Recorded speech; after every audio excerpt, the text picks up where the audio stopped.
I'm not ready for an e-bike. I think when I can't get up the hills or when I'm older, but for now I'm just going to stick to a traditional bike. It's just not for me, I don't think. Oh well, that's a very quaint way of looking at things. I mean, why exactly are you not ready? I mean, this is not a war against the machines like the Luddites did in, say, the 19th century. I mean, e-bikes are not going to take away any of their fitness. In many ways, e-bikes could actually make you more productive. I mean, think about it. Do you actually row across the Atlantic in a rowing boat? Do you cut the grass with a shears, or do you do your washing by hand? I don't think so. I mean, talk about myths.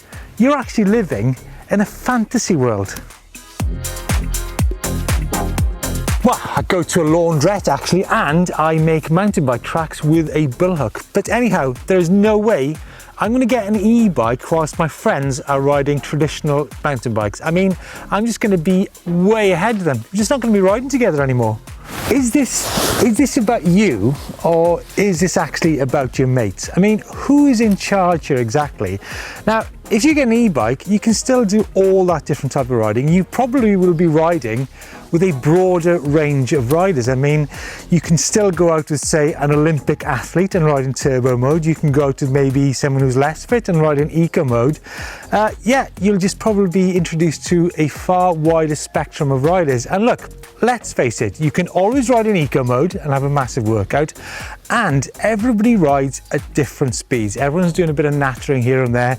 It doesn't really matter, but that is a total myth. Yeah, whatever, but the costs to maintain a motor and battery are simply going to be ludicrous. I'm going to need a specialist dealer to look after those specialist parts, and it's going to cost me, it's going to cost me thousands of dollars, right? What, you mean like the cost of servicing your suspension front and rear every 6 months?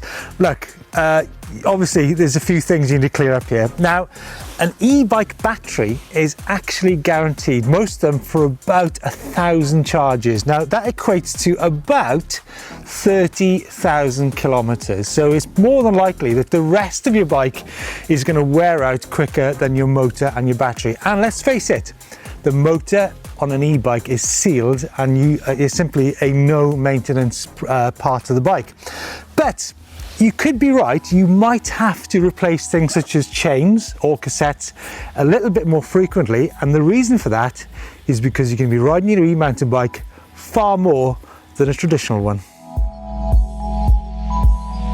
Okay, so an e-bike can last a long time, but look, I'm going to be able to outrun an e-bike any day of the week, and I simply don't need any batteries or chargers to worry about. Yes, well, you probably are right. I mean, you know, a person could possibly run continually for 24 hours, but then again, isn't that a bit like saying that a person can outrun a car until obviously when fossil fuels run out? But in the real world, I mean, let me give you an example, right? When I did the Tour of Mont Blanc, 16,000 feet of climbing a day, 120 kilometers. Now, my partner was 55 kilos and could do 120 Ks a day and do 10,000 feet on one 700-hour battery charge. Now, in the real world, how many people are doing that kind of riding per day? So, yes, you can, but the reality is quite different. Okay, but you're definitely going to lose a load of fitness, that's for certain. I'm sure you're going to regret it. I'm definitely going to regret it if I buy an e-mountain bike. Oh, my friend, you still have so many things to learn about e-bikes. Now, look, the effort that you put into an e-bike is still dictated by you, the rider. You decide how hard or how easy you want to go. Now, you can actually ride an e-bike with the same heart rate as on a traditional bike. Now, there's many studies actually recently which show the benefits of riding an e-bike, the physical benefits, the cardiovascular benefits, and also the mental health benefits of an e-bike. But ultimately, you can either ride with low assistance or high assistance. And let's face it, you'll probably be in a better place anyway, because riding an e-bike is so much fun, you'll probably be riding even more. are you trying to kid? An e-bike is just a motorbike. You simply twist the throttle and go. It's nowhere near like a mountain bike. In fact, it's just a bike with a motor in, actually, and a really bad one at that. Yeah, it's a classic, you know, and usually that comes from people who don't actually know how the system works. Now, many people will actually have you believe you don't even have to pedal, which is clearly untrue. Now, the motor only engages once you start pedaling, right? And there are sensors which detect how much you're spinning the cranks and also how much force is going through those cranks. So the motor gives you assistance, but only as much as you want it to, and it's certainly not got a throttle. Ah, that's all I hear these days is everyone loves e-bikes. Do you know what? That's actually not true.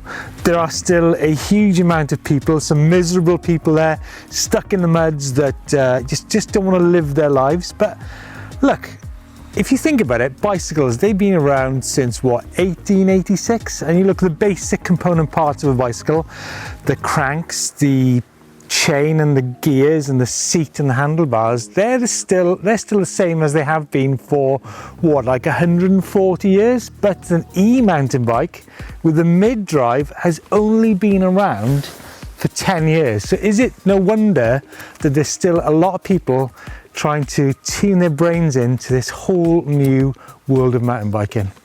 So yes, there are people, it is a myth, there actually are people who don't like e-bikes. But e-bikes are heavy.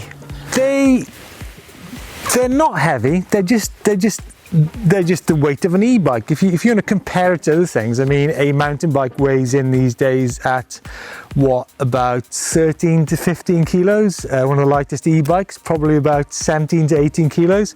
But then if you compare an e-mountain bike to say a KTM 520 enduro bike, I mean, how many kilos does that weigh? So that's not really a very, I don't think that even comes into it.